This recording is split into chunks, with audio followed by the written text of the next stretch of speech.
Père Edner Cassis, frères et sœurs bien-aimés, jeudi deuxième dimanche dans temps carême, comme toutes les années, premier dimanche là, parlez-nous de la tentation de Jésus, et le deuxième dimanche de carême, parlez-nous de la transfiguration de Jésus, et quel que soit dimanche là, il est toujours tombé deuxième, quel que soit dimanche là, transfiguration tombé deuxième dimanche de carême. Et comme nous dans année A, nous lisons l'évangile qui sortit dans l'évangile selon saint Matthieu, et les autres années, dépendamment de l'année liturgique là, je lis l'évangile selon saint Marc ou bien l'évangile selon saint Luc. Alors maintenant, dimanche de la transfiguration, nous sommes capables de relayer encore dimanche Jésus qui changeait face.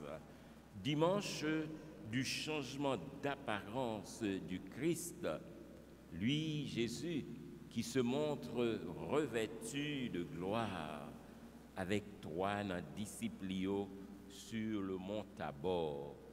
Dimanche de la transfiguration, dimanche du changement d'apparence du Christ, dimanche de Jésus revêtu de sa gloire avec ses disciples. Le Christ est transfiguré, ça veut dire lui changer forme. Le mot transfiguration, composé de deux mots, la racine latine trans, qui signifie passer d'une forme à une autre, passer d'un état à un autre, subir ce que l'on pourrait appeler une métamorphose, et puis la figure. La transfiguration, c'est donc Jésus qui a changé de forme, qui a changé de visage, parce que son visage est devenu radieux, devenu éclatant, éclatant de lumière, son visage est revêtu de gloire. Il laisse donc entrevoir la beauté de sa divinité. Transfiguration, ça fait nous déjà contempler en miniature le visage de Jésus comme étant Dieu, le visage de Jésus revêtu de la beauté de sa divinité. C'est donc une étape, je dirais, lumineuse qui a conduit nous déjà vers Pâques.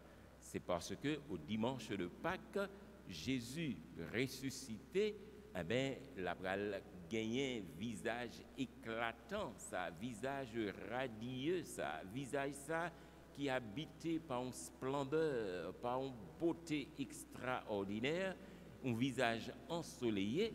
Et bien depuis le dimanche de la transfiguration, et le Seigneur Dieu nous permet déjà de contempler le visage radieux de Jésus, qui c'est déjà un avant-goût de ce que nous allons contempler au dimanche de Pâques. Alors, Jésus l'y montait selon l'évangéliste Saint Matthieu, Jésus montait sous une montagne. C'est une habitude chez Jésus, monter sur la montagne pour prier, monter sur la montagne pour pouvoir rencontrer le Seigneur Dieu. Parce que la montagne, généralement, symbolise le lieu de la rencontre avec Dieu. Et c'est dans la mentalité du peuple juif, la mentalité des sémites, la mentalité sémitique, que la montagne est le lieu de la rencontre avec Dieu. Parce que dans la mentalité du peuple juif, là, il était pensé que plus vous montez, c'est plus vous près avec bon Dieu. Parce que généralement, lorsque nous avons gardé ça aurait le firmament, eh bien, on t'a dit et véritablement que montagne li toucher ciel là, li rencontrer avec ciel là, parce que ou pas capable au-delà de la montagne. Alors mentalité peuple juif là, c'était ça, il était pensé que ciel là t'es rencontré avec terre, et par le fait même, plus où t'es monté sous tête mon nom, c'est plus où t'es près avec bon Dieu. Alors, ou t'a dit, mentalité ça, lui-même tout, traverser Jésus comme bon juif, parce que souvent, il était monté sous tête mon pour être capable la prière. Parce que, comme nous dit déjà, la montagne, c'est le symbole du lieu de la rencontre avec Dieu, c'est le symbole du lieu d'une expérience spirituelle ou encore symbole d'une expérience mystique. Et c'est pour être ça, il était souvent qu'on montait sous montagne. Mais la montagne aussi, lui gagnait comme signification, si vous voulez, le lieu de la révélation de Dieu, ou bien encore le lieu d'une mise à l'écart pour prendre du recul et pour pouvoir être disponible et disposé pour entrer dans je dirais, dans un cœur à cœur avec Dieu. Donc, montagne est symbolisé pour le peuple juif là, non seulement le lieu de la rencontre avec Dieu, le lieu de la révélation de Dieu, mais aussi le lieu d'une mise à l'écart pour pouvoir prendre du recul et pour pouvoir chercher, capable de dire, un véritable cœur à cœur, une véritable rencontre avec Dieu. Jésus donc lui monté sous montagne avec disciples. Et voilà que c'est là que Jésus, tout à coup, pendant que il est dans certaine extase, ça veut dire une transformation, une prière intense. C'est là que Jésus va être entouré de deux personnages significatifs de la Bible. Tout d'abord, Moïse et ensuite Élie. Ces deux personnages, Moïse et Élie, ce sont donc deux figures significatives de la Bible, deux figures bibliques. Moïse, qui représente ce que l'on appelle la Torah dans l'Ancien Testament, ce que nous autres, nous relais le Pentateuque, les 5 premiers livres de la Bible, que le peuple juif appelle la Torah, parce que le mot Torah signifie la loi. Et deuxième personnage qui vient entourer Jésus, c'est Élie, lui-même qui représentait le prophétisme dans la Bible. Donc deux grandes figures, deux figures significatives qui viennent entourer Jésus. Et ceci pour dire que Jésus, c'est la synthèse, si nous voulons, de la Torah, la synthèse de la loi. Non, lui-même, nous sommes capables de retrouver, réunir toute la loi. Et c'est pour être ça, Jésus, il dit, je ne suis pas venu abolir la loi, mais je suis venu la parfaire, la parachever, justement parce que en lui, Jésus, c'est un résumé de la Torah que nous sommes capables de rencontrer. Et ce n'est pas pour rien non plus que vous considérez Jésus comme le plus grand des prophètes, le dernier des prophètes et le plus grand des prophètes, parce qu'il est aussi le résumé du prophétisme. Ça veut dire, non, Jésus, nous joignons tous prophètes réunis, et Jésus, il est le prophète par excellence. Donc, deux grands personnages, Moïse et Élie. Et pendant que deux personnages significatifs ça y ont entouré Jésus, il y a une nuée biblique, une nuée qui enveloppait une sorte de nuage, une splendeur, une beauté qui envahit l'espace là et qui envahit Jésus. Et c'est signe de la présence de Dieu, cette nuée, cette splendeur, cette beauté radieuse est donc un symbole de la présence de Dieu qui lui-même envahit l'espace-là.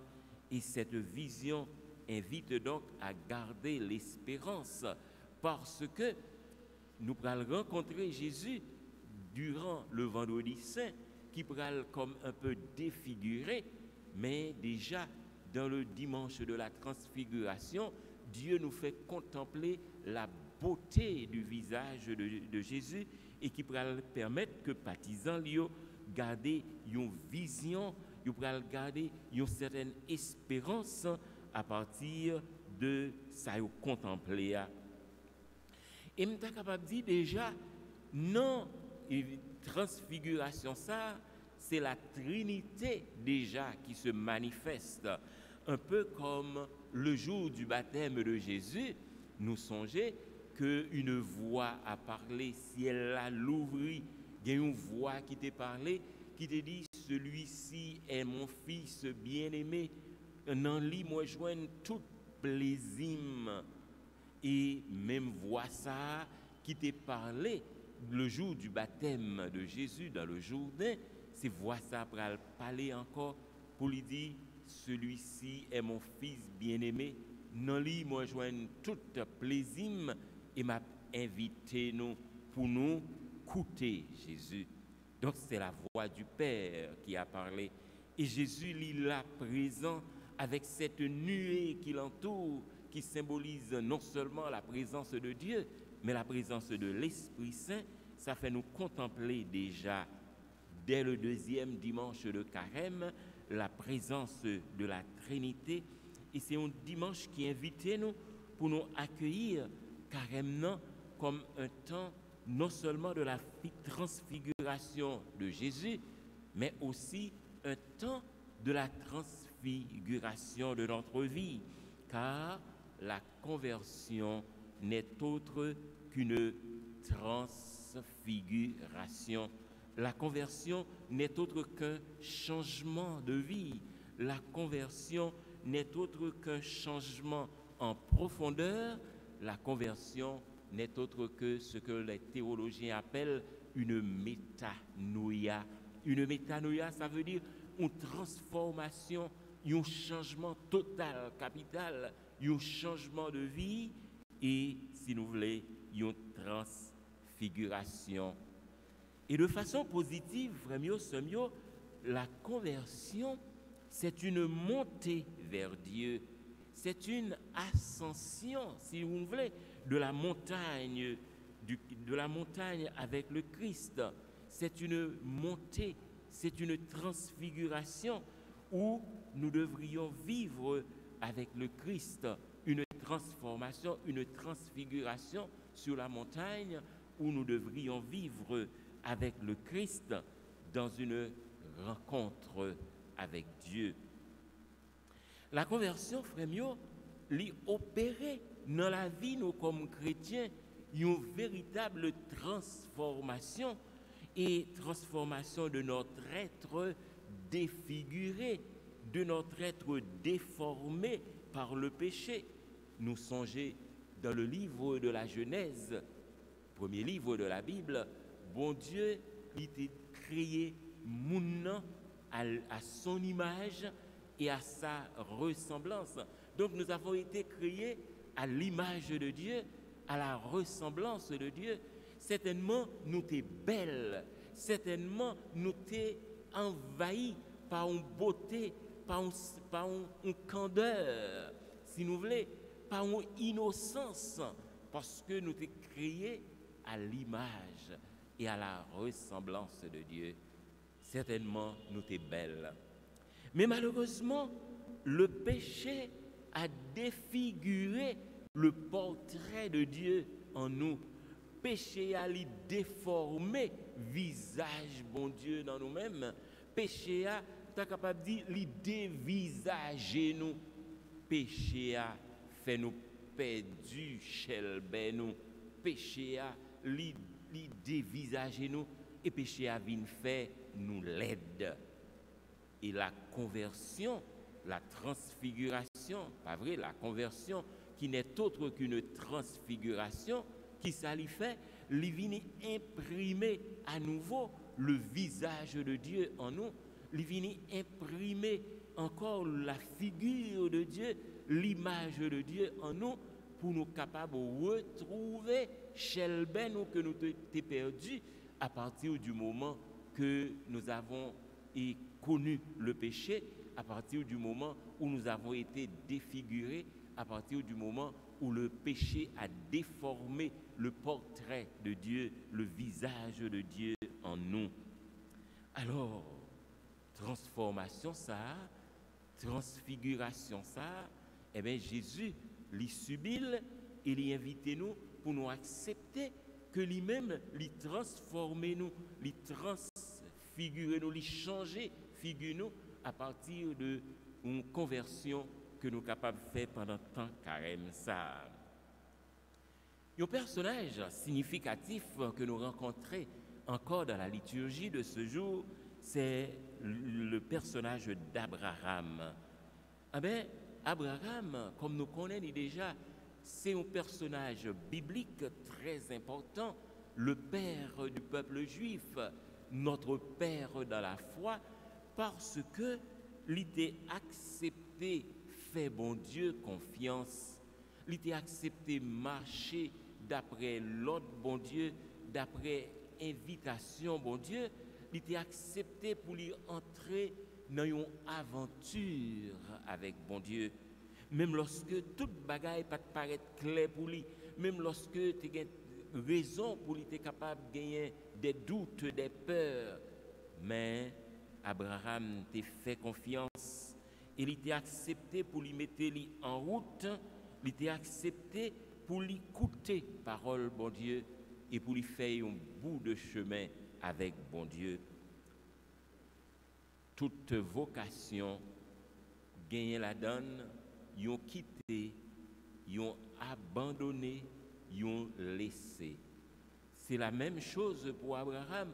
À partir de sa vocation, à partir de cet appel que bon Dieu lui lancé par Abraham, pour lui capable de venir tourner, il est capable de dire 100 000, pour lui venir tourner messager, pour lui venir tourner moun par bon Dieu, eh bien, bon Dieu invite pour lui quitter terre, lui invite pour lui quitter famille, lui invite pour lui quitter une série de bagailles, justement pour lui capable d'embrasser volonté bon Dieu et embrasser parole bon Dieu et pour lui capable de tourner un véritable disciple, si nous voulons, bien avant la lettre, parce que lui accepté pour lui faire route, pour lui marcher ensemble avec bon Dieu. Et chaque fois que le monde accepté pour lui quitter, pour lui abandonner, pour lui laisser un bagaille, pour lui capable de suivre parole bon Dieu, pour lui écouter bon Dieu, et bien certainement bon Dieu accompagner moun ça sous chemin de la ville, et même quand sa vie est habitée par l'incertain ou sa vie est habitée par des incertitudes, mais bon Dieu accompagne et bon Dieu mène jusqu'à ce que l'Ibral découvrit quelle qualité récompense que sacrifice il était accepté fait avec bon Dieu, comment bon Dieu pral récompenser. Et l'histoire d'Abraham, c'est ça, il a accepté quitter, il a accepté laisser quelque chose, il a accepté abandonner richesse, bien, tout ça que il était capable de gagner comme confort pour lui mettre à la suite de Dieu, pour lui écouter bon Dieu, et bon Dieu pral récompenser, et tant que il pral bali yon petite que il pas de gain avant, et tant que bon Dieu pral bali une nouvelle terre, et bon Dieu pral bali tout un peuple, même Jean il te dit sorti et compter toutes les étoiles où est dans le ciel là, et si vous arrivez à compter toutes les étoiles qui sont dans le ciel là avec tout grain de sable qui est en mer, et bien qu'on est capable d'arriver à compter en quantité de monde qui pral sortir dans descendance. Abraham fait bon Dieu confiance et finalement Abraham pral gain petite et Abraham pral gain tout un peuple avec des descendants qui pral arriver jusqu'à Jésus qui sortit dans la lignée de David, petit encore Abraham qui pral arriver jusqu'à nous-mêmes et nous sommes les fils, les descendants d'Abraham dans la foi. Alors frères et sœurs, vivre le carême, eh bien, c'est accepter comme Abraham, sortir de notre tranquillité pour que nous soyons capables nourrir-nous de la parole de Dieu et mettez-nous à l'écoute de la parole de Dieu, nous nourrir de l'Évangile et accepter de suivre le Seigneur sur le chemin, des chemins que nous n'avons pas prévus, des chemins qui paraissent inconnus pour nous, tant qu'Abraham, mais accepter de nous mettre au pas avec cette certitude que Dieu nous tient par la main et que Dieu nous conduit et que jamais Dieu ne nous abandonnera sur notre route et des faits d'incertitude, d'incertain. Alors se déplacer, c'est ça carrément a invité nous pour nous faire, déplacer, quitter le bruit et quitter l'agitation des foules pour que nous capables de retirer nous comme Jésus dans le silence de la montagne et pour nous capables d'arriver à atteindre le sommet de la montagne. Pâti, tant qu'Abraham, quitter tant qu'Abraham, pour nous capables de quitter le bruit intérieur qui généralement nous agite, le bruit intérieur et comme aussi le bruit qui est autour de nous, pour nous quitter bruit ça yo, agitation ça yo, pour nous capables mettre nous à l'écart dans le silence comme Jésus sur la montagne, pour nous capables de retrouver le calme intérieur, la quiétude, pour nous retrouver, si nous voulons, une sérénité, une paix, une tranquillité, et pour nous capables de rencontrer bon Dieu et découvrir la présence de Dieu. Et frère mio, sœur mio, quitter généralement le sol rassurant de nos certitudes et de nos habitudes, briser le cercle vicieux de nos conforts pour aller à la rencontre de Dieu et découvrir sa sainteté et vivre la sainteté de Dieu. En Haïti, je dis à frère mio, sœur mio, nous vivons incertain, nous vivons, nous sommes capables de dire, une série de situations qui viennent faire que des habitudes se créent. Et on dit que les habitudes ont la vie dure et les habitudes ont des racines profondes. Ce n'est pas facile que nous sommes capables de changer façon de vivre, façon d'être, façon de faire. Mais malheureusement, en pile monde est allé dans une habitude et n'est pas capable de retrouver, n'est pas capable de dire le chemin de la conversion. Pourtant, Jésus a invité nous-mêmes chrétiens pour nous lutter contre nos habitudes de péché, lutter contre les habitudes de corruption qui s'établissent dans notre pays, dans notre société, qui s'établissent dans nos coutumes. N'est-ce pas vrai? Les habitudes du vol du bien d'autrui, enracinées dans notre société. Jésus a invité toute société, mais particulièrement nous chrétiens, pour que nous rompions avec habitudes et pour nous rompre avec installation que nous généralement prenons pour nous rester dans un monde de corruption, dans un monde qui fait de crimes, qui fait de vengeance, dans un monde qui fait d'inimitié, ou bien encore dans un monde qui est peuplé d'adversaires qui cherchent pour éliminer l'autre. Jésus a invité nous, pour nous-mêmes chrétiens, pour nous rompre avec habitudes, avec manière de faire, avec forme d'installation, et pour nous capables de gagner une autre attitude, pour nous capables de laisser nous transformer, laisser nous transfigurer, devenir un autre personnage, devenir un personnage à la dimension de Jésus. Frères et sœurs bien-aimés, expérience Abraham non, lui-même tout a invité nous pour nous écouter bon Dieu, qu'a parlé avec nous, écouter bon Dieu, qu'a invité nous faire un dépassement de soi, écouter bon Dieu, qu'a invité nous pour nous quitter nos manières d'être, quitter nos manières de faire, pour nous capables de recommencer et commencer une autre aventure, une nouvelle aventure avec lui. C'est le pape François, et je vais terminer sur ces propos, C'est le pape François qui nous dit que le chrétien est un être lumineux, un être transparent, un être lucide. Le chrétien est un être habité par la lumière du Christ. Je reprends les paroles du pape François. Le chrétien est un être lumineux, le chrétien est un être transparent, le chrétien est un être lucide. Tout ceci pour dire la même chose, ça veut dire que le chrétien est un être habité par la lumière du Christ. Et ça veut dire donc, puisque nous sommes habités par la lumière du Christ, ça veut dire que nous avons été transfigurés par le Christ et nous sommes habités par sa lumière. Il nous invite à être des passeurs de lumière. Ça veut dire lui inviter nous pour nous transmettre lumière ça.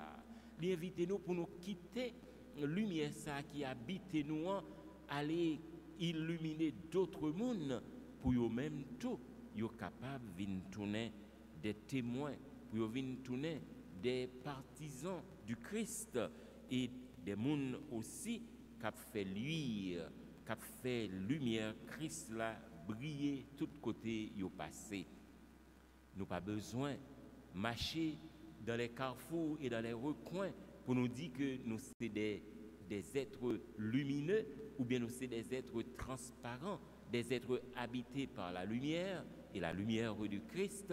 Il suffit que nous baillons témoignage de la vie nous, et témoignage de la vie nous suffit pour l'autre monde reconnaître que nous sommes des êtres transfigurés, des êtres transformés par le Christ, des êtres habités par le Christ, des êtres lumineux habités par la lumière du Christ et des êtres appelés à passer cette lumière autour de nous, des êtres appelés à transmettre les rayons de cette lumière, à transmettre la chaleur de cette lumière qui nous habite, afin que d'autres puissent à leur tour être transfigurés et être réchauffés par la chaleur de cette lumière.